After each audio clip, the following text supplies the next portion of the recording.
Hello बच्चों, आज हम करने जा रहे हैं क्लास 7th का chapter 6 that is physical and chemical changes part 4। तो बच्चों, अभी तक हमने फिजिकल एंड केमिकल चेंजेस की प्रॉपर्टीज़ के बारे में पढ़ा था। हमने वेरियस एग्जांपल की हेल्प से पढ़ा कि फिजिकल एंड केमिकल चेंजेस में क्या डिफरेंसेस हैं। और आज हम करने जा रहे हैं some important physical and chemical changes which takes place in our daily life. Chemical changes are very important in our lives. बच्चों, हमारी ज़िंदगी में जो डेली लाइफ है, बहुत से केमिकल रिएक्शंस होते हैं, पर हम कभी उन्हें एज अ रिएक्शन कभी ऑब्जर्व नहीं करते। All new substances are formed as a result of chemical changes. जितनी भी नई चीज़ें हमें मिलती हैं वो किसकी वजह से मिलती है? Due to some chemical changes. For example, जैसे कि if a metal is to be extracted from an ore such an iron from iron ore, we need to carry out a series of chemical changes. तो बच्चों, मैं आपको पहले ही बता देती हूँ, मेटल होती है धातु और आयरन होता है लोहा। तो आप कहोगे ये और क्या होता है?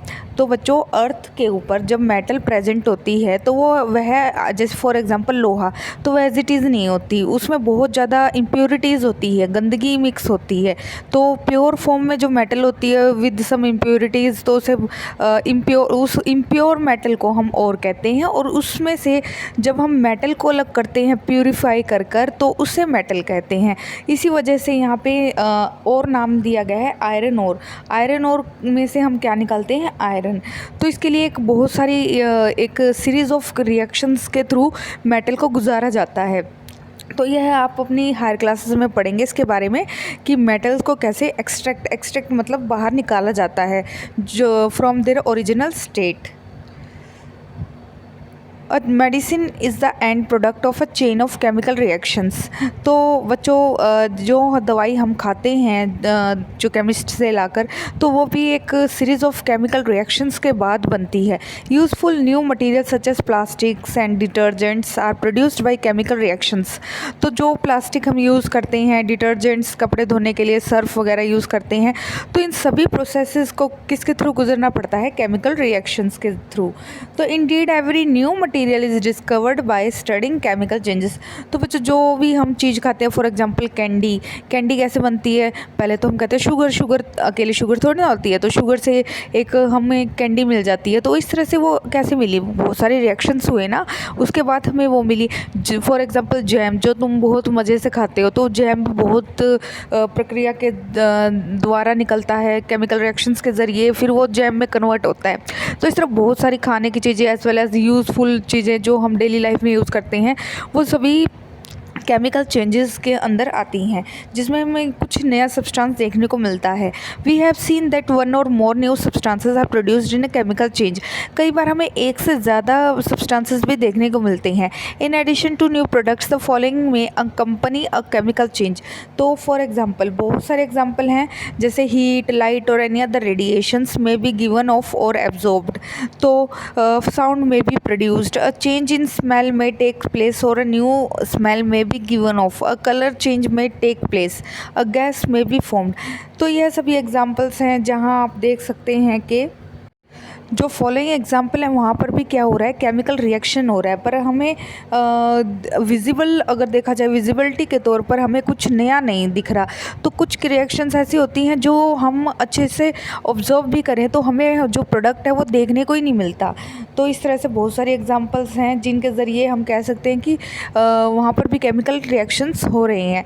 तो let us look at some examples. You saw that burning of magnesium ribbon is a chemical change. जैसे कि हम पिछली एक्टिविटी में कर चुके हैं, मैग्नीशियम जो कि क्या है? एक धातु।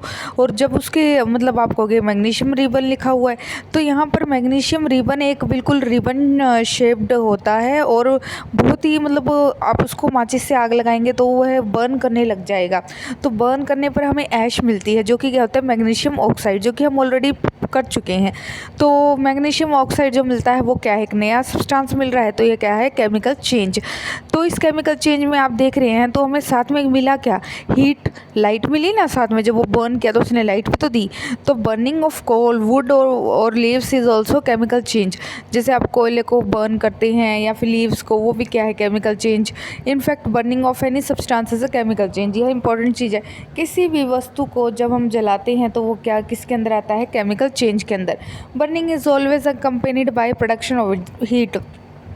जैसा कि मैं आपको पहले बता चुकी हूँ, जब भी आप किसी चीज़ को जलाती हैं तो साथ में क्या निकलता है, लाइट मिलती है। तो बेसिकली आपको क्या मिल रही है, हीट।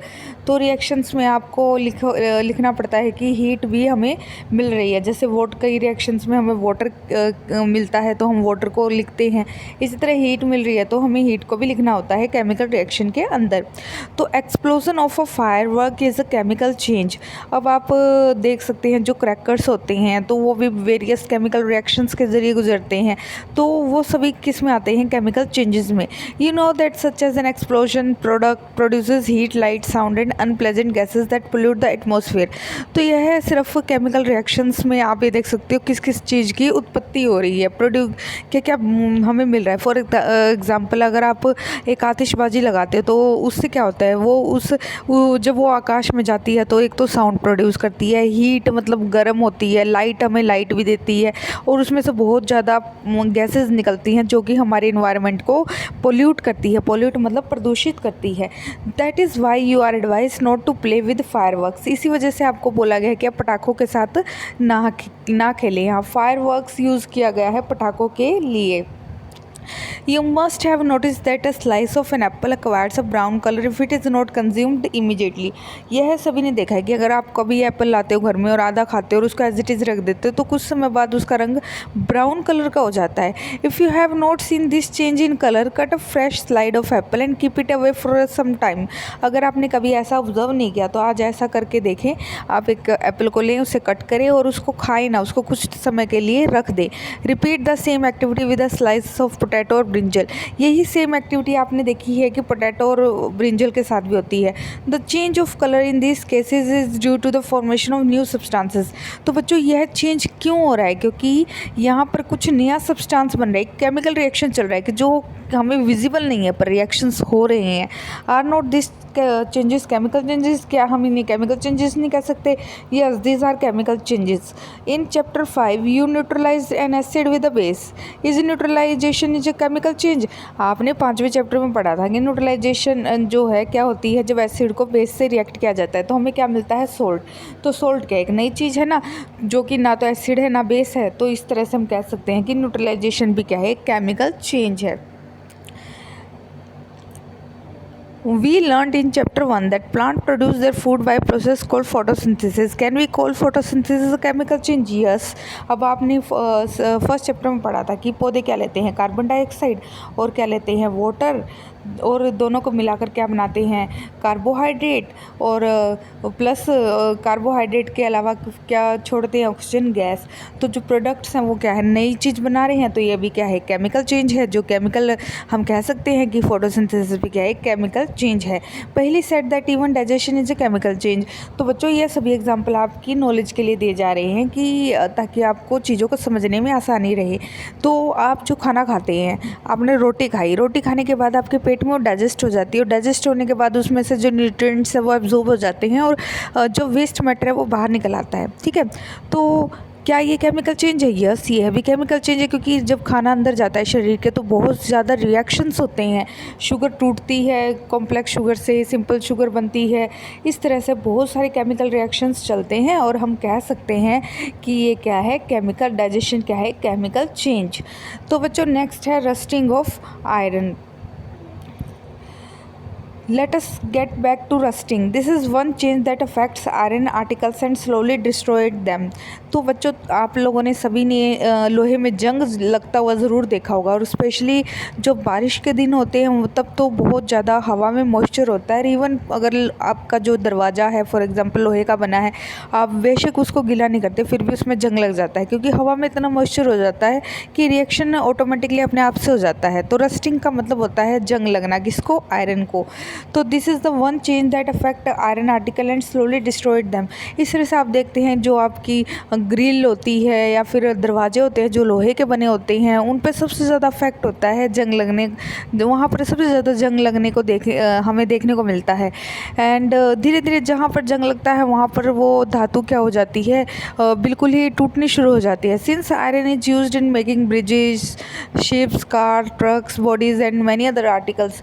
और आप इमेजिन कर सकते हैं कि आयरन की क्या क्या चीज़ें बनी होती हैं। मोस्टली हमारे व्हीकल्स आयरन के बने होते हैं, लोहे की धातु के बने होते हैं, और भी जो घर में बहुत सा सामान है वो लोहे से बना होता है। तब monetary loss due to rusting is huge. और आप इमेजिन करें, जो हमारे पुल ब्रिज होते हैं, जो आप मकान भी बनाते हैं उसमें सरिये डालते हैं, तो वो सरिये भी लोहे के बने होते हैं। अगर इनमें जंग लग जाए तो क्या होगा, इनकी मजबूती ख़त्म हो जाएगी और इस तरह से ये गिरने के चांसेस ज़्यादा रहेंगे। तो इस वजह से हम कह सकते हैं कि जंग लगना हमारे लिए बिल्कुल भी अच्छा नहीं है। तो बच्चों, तो जंग लगने को रोकने के लिए हम बहुत से उपाय करते हैं।